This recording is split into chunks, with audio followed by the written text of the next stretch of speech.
With U.S.-led airstrikes on ISIS positions in Iraq and Syria in full throttle, President Obama promises there will be no American troops on the ground.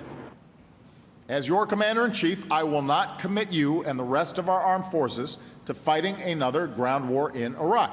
The lawmakers agree but are stressing airstrikes alone is not a strategy. The president's made clear that he doesn't want U.S. boots on the ground.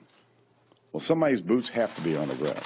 So instead of deploying American forces, both the House and the Senate have now voted to support a key element of our strategy, our plan to train and equip the opposition in Syria so they can help push back these terrorists. Among the forces Washington's placing its bet on are the Syrian rebels.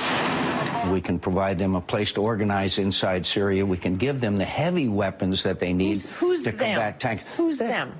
I know them. I've met them. They're there. It still hasn't been decided who exactly will be in charge of filtering the moderate rebels from the radical ones or how it will be conducted. But the State Department also seems quite confident in the idea. I just don't agree that a majority are al-Qaeda and the bad guys. That's not true.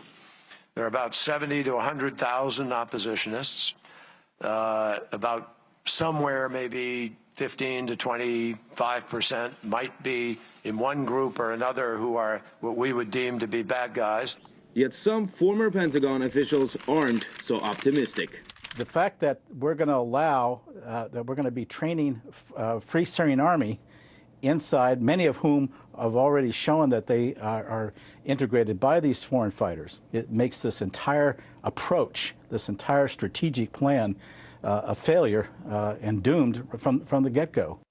ISIS itself, which now roams through large chunks of Iraq and Syria, is believed to have partially grown out of radical rebel groups in the country, and a large part of its massive weapons stock is either intercepted or captured aid to the opposition.